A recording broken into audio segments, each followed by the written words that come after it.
Horror Stories Part 2. Actually, it's just talking about some tight situations, ethical dilemmas, medical management dilemmas that I've been in, seeing how you cope with them. Situation number 1, you're working in a small town. A lot of your patients, actually your friends, you socialise with them. You've got to socialise with someone. And you go around to a dinner party with your wife. The hostess, who you know is a migraine sufferer, calls you out to the kitchen during the dinner party and says, look, she's in a lot of pain, could you give her a pethidine shot?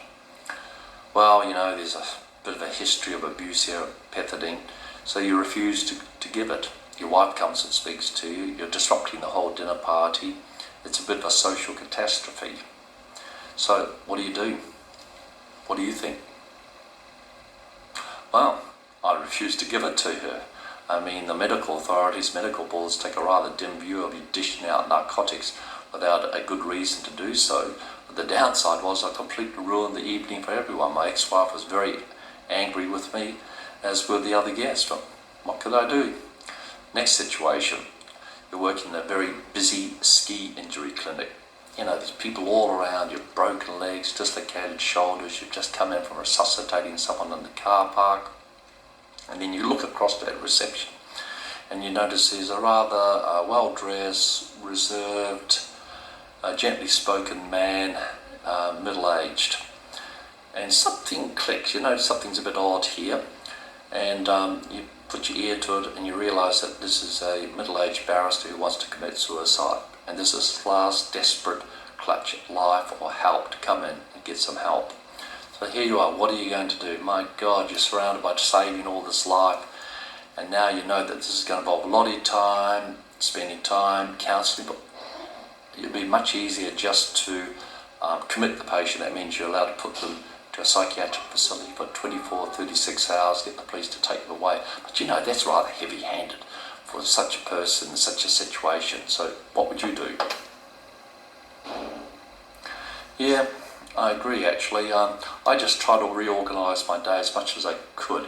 I got him into a side room, sat him down with a newspaper, some coffee and tea, went out setting limbs, suturing lacerations, reducing dislocated shoulders, and just went back and forth talking to him all day long, trying to get a story, trying to be empathetic, trying to give some advice, trying to work out what medication I could do. Then comes the evening, so what do we do there? So I actually went across, had dinner with, he paid, and then I was reasonably confident that he was stable, and I gave him my phone number, he could contact me directly if he's feeling desperate. And then I saw him for breakfast in the morning, again he paid. And by that time things had sort of settled down a lot. So what this illustrates is you've got to be flexible. You know, sometimes you think you're so busy, my God, I can't take on any more clinical load, but sometimes you just have to, you know, and somehow work it out. And you know, you usually do.